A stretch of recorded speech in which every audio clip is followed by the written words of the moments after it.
Hi everybody, I'm outside and it's thought for the week. It's the beginning of the week, it's Monday, and I have been away in the countryside all weekend and I'm back, but I'm now sitting in this most beautiful spot near my house where I live. And I am taking in and breathing out the beauty of everything that surrounds me, the gloriousness of nature.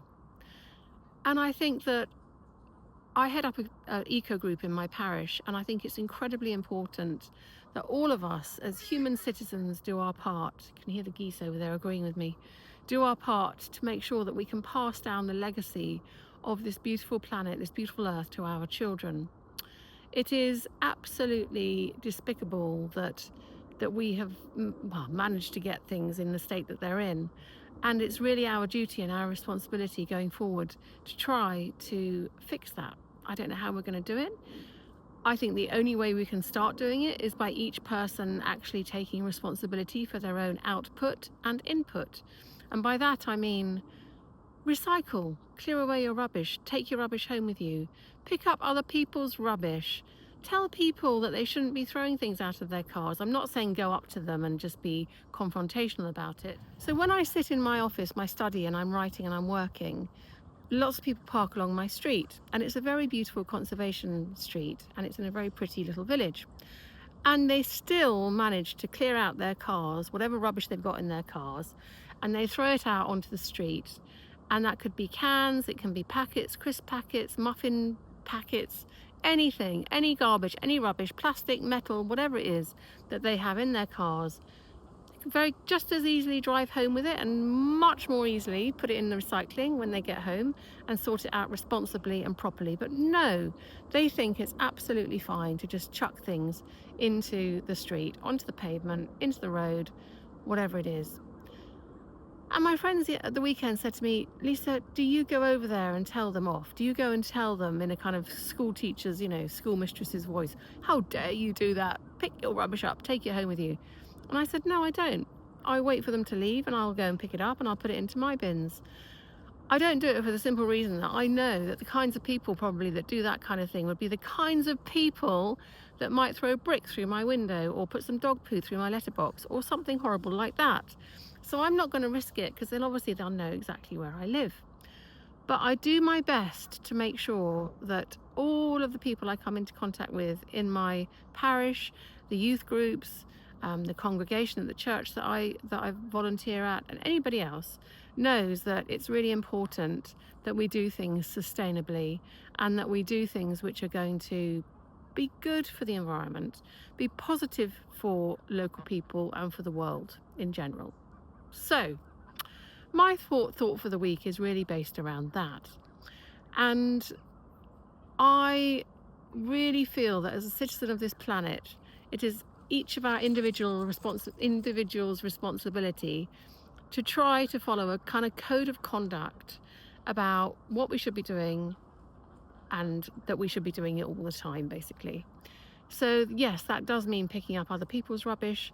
That does mean not walking past a pile of stuff that's blown out of a bin or something in the wind or has been toppled over by foxes, that you get down and dirty really and try and clear up as much as you can.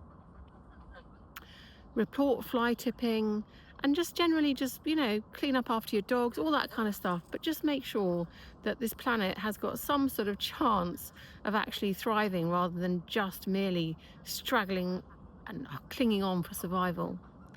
We have done enough damage in our lifetimes. I mean, I will be 60 this year, and I have seen the amount of cars on the road just go from very few cars to absolutely gazillions of cars. You hardly used to get any traffic anywhere, and now it's just everywhere. And okay, some cars are cleaner, but it's just the tires, the amount of rubber that just gets blown off tires when they go along streets. It all gets washed into the ecosystem, gets washed into the fields, it gets washed down the gutters. Animals, birds, microplastics, everything, it all just gets affected. The fish in the oceans, the fish in the rivers, everything. Our rivers are filthy, they're polluted. Yeah, all these big water companies dumping sewage into our rivers, all these huge amount of chemicals used in farms that are being washed into our rivers. Wildlife is dying. And it's absolutely our responsibility to sort that out. I know this sounds like a bit of a radical thought for the week, but it's been on my mind, and I've got this meeting this evening, and I've been really thinking about it and really kind of distilling what's important in life and really looking after Mother Nature, looking after our planet, looking after each other, looking after the animals, the birds, the wildlife, just looking after our green spaces, protecting our green spaces, and just making sure that nothing, all of that green belt doesn't get built on just because, yeah, just because people think they can. So go out there, protest, demonstrate, write quiet letters to your MPs, to your representatives in Parliament, in government, and just try to make this place a better place for our children's children, because otherwise we're going to have nothing, and they're going to have nothing, and it's going to be incredibly sad, and everything's going to implode, and it's all going to be very bad. Doom and gloom, doom and gloom. So on that very negative note, go out there, do something positive, make it happen, make the change that this world needs, be part of that change. So even if you think that you can't make a difference, I think even if you think that the problem is so massive that there is no way that you could make the slightest, tiniest little dent in the situation or any kind of improvement in what's going on around you, do you know what? That's not right. You're wrong. Because every little thing that you do helps. It's all a step. It's all a progressive step in the right direction. So get out there, volunteer, go and do litter picks, go and test the water in your local rivers, go and help out in any kind of community area that you can. Go and do some guerrilla gardening, go and plant some veggies, go and organize getting people to make wildflower meadows so they're really good for the bees. Protest against your local councils for cutting grass in verges or in churchyards or in community spaces. Let them leave, or force them, or ask them kindly, gently, persuasively to leave small areas for wildlife. Leave it, don't mow it. And you'll be very surprised. Do a little count. We did a count of all of the wildlife that was in our churchyard about a month ago, and yes, we did a little count in our churchyard and in our local little field about a month or 6 weeks ago, and we found 137 identifiable species of flora and fauna, and that was just from looking. So there's probably an awful lot more that we didn't see with the naked eye, and we didn't hear, and we missed.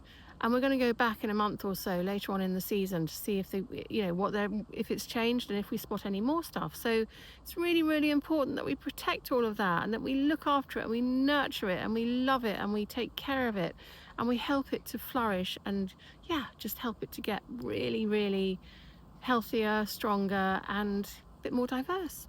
So there we go. That's another little bit of a few tips to add to your list of things that you should or shouldn't be doing this week or in the future.